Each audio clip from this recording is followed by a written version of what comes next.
அப்பதான் நான் அப்லோட் பண்ற வீடியோ உங்களுக்கு உடனடியாக நோட்டிஃபிகேஷனா வரும். இது ஃப்ரீ தான். முழு வீடியோவையும் ஸ்கிப் பண்ணாம பாருங்க. சரி வாங்க வீடியோக்குள்ள போகலாம். அப்பதான் நான் அப்லோட் பண்ற வீடியோ உங்களுக்கு உடனடியாக நோட்டிஃபிகேஷனா வரும். இது ஃப்ரீ தான். முழு வீடியோவையும் ஸ்கிப் பண்ணாம பாருங்கள். சரி வாங்க வீடியோக்குள்ள போகலாம்.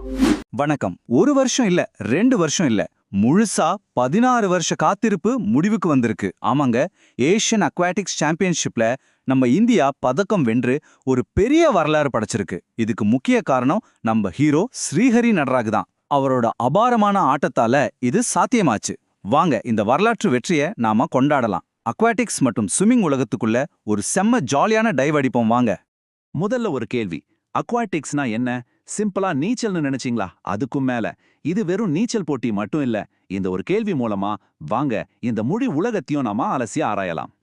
பாருங்க, அக்வாட்டிக்ஸுங்கிற ஒரு குடைக்கு கீழே எவ்வளோ விளையாட்டுகள் இருக்குன்னு.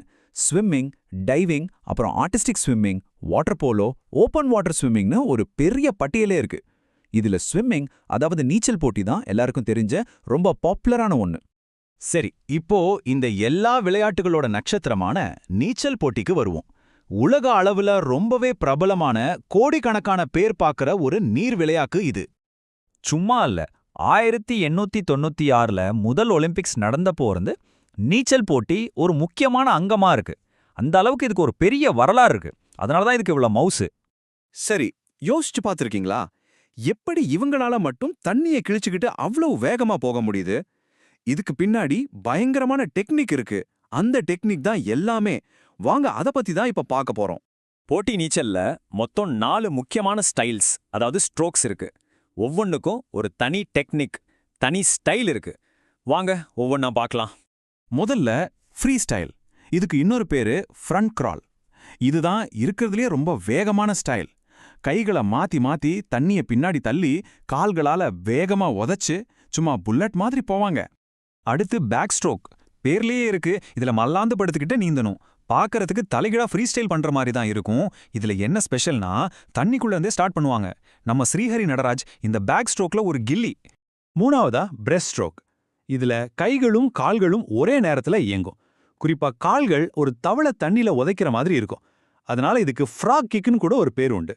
இதுதான் இருக்கிறதுலயே மெதுவான ஆனா ரொம்ப டெக்னிக்கலான ஒரு ஸ்ட்ரோக். கடைசியா பட்டர்ஃப்ளை.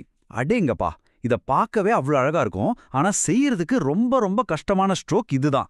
2 கைகளையும் ஒரே நேரத்துல தண்ணிக்கு மேல கொண்டு வந்து டால்ஃபின் மாதிரி கால்களால உதைக்கணும். இதுக்கு பயங்கரமான உடல் வலிமை வேணும். ஓகே, நாம பார்த்த 4 ஸ்ட்ரோக்கையும் ஒரு சின்ன ரீகேப் பண்ணிடலாம். ஃப்ரீ ஸ்டைல்னா வேகம், பேக் ஸ்ட்ரோக்னா மல்லாந்து நீந்துறது, பிரெஸ்ட் ஸ்ட்ரோக்னா அந்த ஃப்ராக் கிக், பட்டர்ஃப்ளைனா ரொம்ப கஷ்டமானது. இந்த 4 ஸ்ட்ரோக்கையும் ஒரே போட்டியில கலந்து செய்யறதுக்கு பேரு மெட்லி. சரி, வீரர்கள் யூஸ் பண்ற டெக்னிக்க பார்த்துட்டோம். இப்போ அவங்க போட்டி போடுறான ஒலிம்பிக் நீச்சல் குளத்தை பத்தி சில சுவாரஸ்யமான விஷயங்களை தெரிஞ்சுக்கலாம். ஒலிம்பிக் நீச்சல் குளம் ரொம்ப துல்லியமான அளவுகளோட இருக்கும். அதோட நீளம் சரியா 50 மீட்டர், அகலம் 25 மீட்டர். இது ஒரு ஸ்டாண்டர்ட். அப்பதான் உலக சாதனைகளை சரியா கணக்கிக்க முடியும். ஒலிம்பிக் இறுதிப் போட்டிகள்ல 8 வீரர்கள் ஒரே நேரத்துல போட்டிடுவாங்க. ஒவ்வொருத்தருக்கும் ஒரு தனி பாதை, அதாவது லேன் இருக்கும். அதனால மொத்தம் 8 லேன்ஸ் இருக்கும். இது ரொம்ப முக்கியம். நீச்சல் குளத்தோட வெப்பநிலை 25லிருந்து 28 டிகிரி செல்சியஸ்குள்ள கரெக்டா மெயின்டைன் பண்ணுவாங்க. இது வீரர்களோட தசைகள் நல்லா செயற்பட உதவும். அதோட நேரத்தை மைக்ரோ செகண்ட்ல கணக்கிட எலக்ட்ரானிக் டச் பேட்ஸை தப்பா ஸ்டார்ட் பண்ணா உடனே தகுதி நீக்கம்னு விதிகள் ரொம்ப கடுமையானதா இருக்கும். இந்த விதிகள், கட்டுப்பாடுகள் எல்லாத்தையும் உலக அளவுல யாரு முடிவு பண்றா? அதுதான் வேர்ல்ட் அக்வாட்டிக்ஸ் அப்படிங்கிற சர்வதேச அமைப்பு. இவங்க தான் இந்த விளையாட்டுக்கான உச்சபட்ச அமைப்பு. 100 வருஷத்துக்கும் மேல இந்த அமைப்புக்கு பேரு ஃபீனா, அதாவது ஃபெடரேஷன் இன்டர்நேஷனல் டி நேட்டேஷன். இந்த லோகோவை நீங்க நிறைய போட்டிகள்ல பார்த்திருப்பீங்க. இதுதான் அவங்களோட பழைய அடையாளம். ஆனா 2023ல தங்களை இன்னும் நவீனமா காட்டிக்கிறதுக்காக ஃபீனாங்கிற பேரை அதிகாரப்பூர்வமா வேர்ல்ட் அக்வாட்டிக்ஸ்னு மாத்திட்டாங்க. நம்ம இந்தியால ஸ்விம்மிங் ஃபெடரேஷன் ஆஃப் இந்தியா, அதாவது SFI, இவங்களோட சேர்ந்து தான் செயல்படுது. சரி வாங்க, இப்ப ரொம்ப முக்கியமான கட்டத்துக்கு வந்திருக்கோம். இதெல்லாம் எப்படி நம்ம நாட்டோட நம்ம வீரர்களோட சம்பந்தப்படுதுன்னு பார்க்கலாம். ஒரு சாம்பியன் எப்படி உருவாகிறான்? இந்த கேள்விக்கு ஒரு சரியான பதில் நம்ம பெங்களூரை சேர்ந்த ஸ்ரீஹரி நடராஜ். 2 முறை ஒலிம்பிக்ல பங்கேற்றவர். டோக்கியோ 2020, அப்புறம் இப்போ பாரிஸ் 2024. இப்போ அவருக்கு வயசு 24 தான் ஆகுது. ஆனா 8 தேசிய சாதனைகளை தான் பேர்ல வச்சிருக்கார். இது இந்தியால வேற எந்த வீரரும் செஞ்சதில்ல.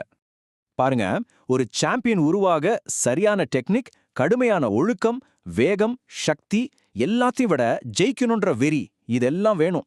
இதோட விளைவைத்தான் நம்ம சமீபத்துல பார்த்தோம். 2025 ஏசியன் சாம்பியன்ஷிப்ல 16 வருஷ காத்திருப்புக்கு முற்றுப்புள்ளி வச்சு நம்ம வீரர்கள் 4 வெள்ளி 9 வெண்கலம்னு மொத்தம் 13 பதக்கங்களை அள்ளினாங்க.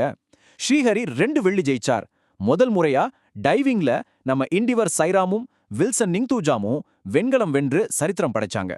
ஸ்ரீஹரி நடராஜ், கேரளாவைச் சேர்ந்த இன்னொரு ஒலிம்பியன் சாஜன் பிரகாஷ், இவங்க எல்லாம் ஒரு பாதையை உருவாக்கி தந்திருக்காங்க. இவங்க மட்டும் இல்ல, இளம் நட்சத்திரம் தினிதி தேசிங்கோ, மானா பட்டேல், பாவ்யா சச்தேவானு அடுத்த தலைமுறை வீராங்கனைகளும் இந்தியாவுக்கு பெருமை சேர்த்துட்டு வராங்க. இந்தியாவின் அடுத்த ஒலிம்பிக் சாம்பியன் இப்போ இதை பார்த்துக்கிட்டு இருக்கலாம். யாருக்கு தெரியும், அந்த சாம்பியன் நீங்களா கூட இருக்கலாம். இந்த முழுமையான அலசல் உங்களுக்கு பிடிச்சிருந்தா கண்டிப்பா லைக் பண்ணுங்க, உங்க நண்பர்களோட ஷேர் பண்ணுங்க, முக்கியமா சப்ஸ்கிரைப் பண்ண மறந்துடாதீங்க. அடுத்த பகுதியில நாம ஜூடோ விளையாட்டை பற்றி இதே மாதிரி விரிவாக பார்க்க போறோம். அதுவரை இணைந்திருங்கள். நன்றி. நன்றி நண்பர்களே.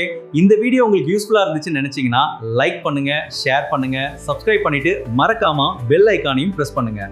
இருங்க, அடுத்து என்ன டாபிக் வேணும்னு கமெண்ட்ல சொல்லுங்க. அடுத்த வீடியோவில் சந்திப்போம். நன்றி, வணக்கம்.